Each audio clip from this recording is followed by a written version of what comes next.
Hello, my name is Sunam Beaton Garcia, and today I have the pleasure of having one of our professors, Professor Jason Hainsworth. He teaches music here at Broward College, and he is one of our distinguished guests at our literary feast that we're having tonight. And I wanted to ask him some questions about his work. Thank you for being with us today. My pleasure. All right. And tell us a little bit about how you became a composer. Well, I'm a jazz musician, so kind of just the mere fact of being a jazz musician is composing on the fly. So it's kind of just gone hand in hand, and as I got more interested and more focused in playing jazz, the composing aspect of it became more and more intense. So I couldn't tell you a given time, but I can say that I've started to get good at it fairly recently, so maybe 5 or 6 years. Wonderful. And your instrument of choice is? Saxophone. Wonderful. Why the saxophone? What drew you to that particular instrument? Because my older brother had a saxophone, Oh. and my mother did not want, when he stopped playing, she did not want the saxophone to go to waste. So when I was starting to get interested in music, she said, well, we already have a saxophone here, so you're going to play saxophone. So you inherited the saxophone. Okay, very good. How long did it take you to, I know that mastering an instrument is a lifetime work, but Right. how long did it take you to sound really good?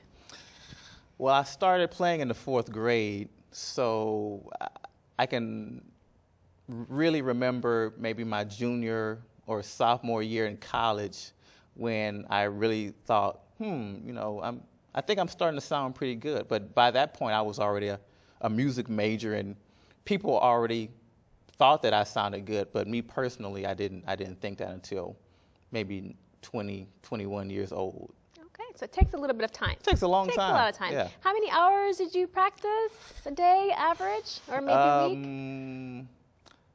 Average a day, 3. Okay, so it's a considerable investment Oh, of time. definitely, Okay. definitely. I liken it to, even if you're trying to be a mathematician or, you're an accountant, you spend a significant amount of time learning how to hone your craft. So it's no different from anything like that. In teaching music, how do you encourage your students to stick with it since it's such a considerable investment? I yell at them.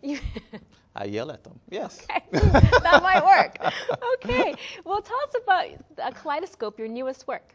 Well, it was a dream of mine that started right around the time in which I started working at Broward College. We had a big band that was pretty much starting from scratch since I was the new guy here, and a lot of the music that I saw in the library that we had, I didn't really like. So I kind of set a goal for myself to write something new, or try to write something new for the band to play. And each year, as the band progressed and got better, I wrote harder and harder tunes for the band to play. So all the tunes that are on Kaleidoscope are tunes that premiered here at Broward College. And it just so happened that everyone else, not only the students, but my colleagues around the country who were starting to play the tunes also, they said, wow, you should record these. These are really, really good.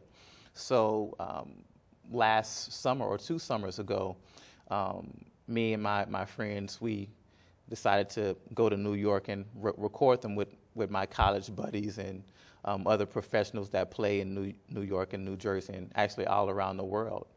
And it was just a dream come true to kind of see what I've been writing for the past 5 or 6 years actually come to fruition with like real quote-unquote jazz musicians playing it, so it was great. It was great. That's exciting. Yeah. Congratulations. Thank you. And reading your curriculum vitae, I see that you've played for luminaries in the field. Tell us about some of those experiences.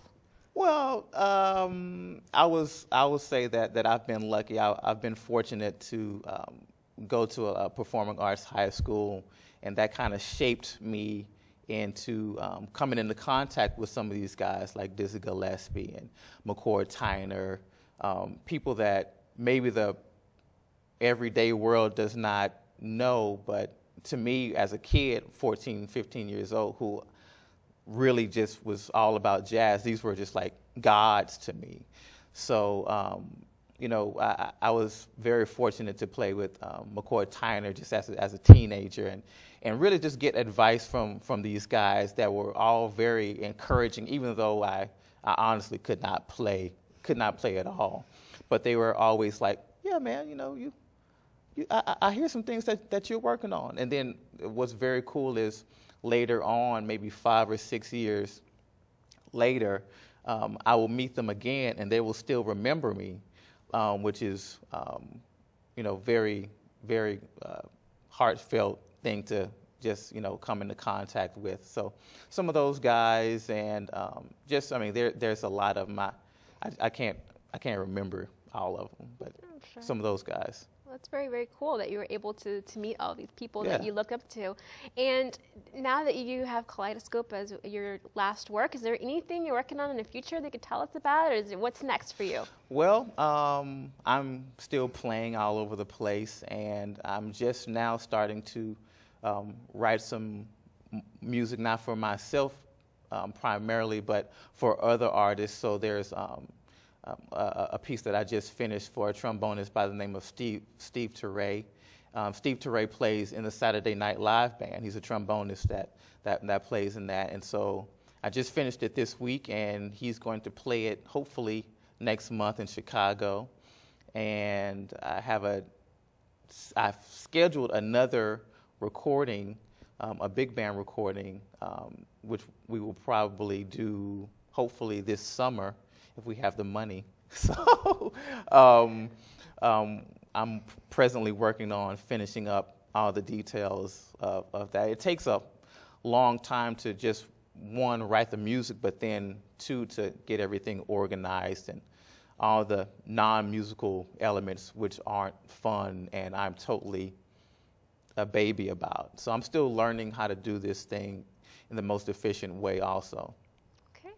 Well, as you know, we have this wonderful professor who teaches music here at the college. We're very lucky to have him and delighted that he's part of our 2009 Literary Feast participant. Thank you so much for being with us today. Thank you. Take care. You too.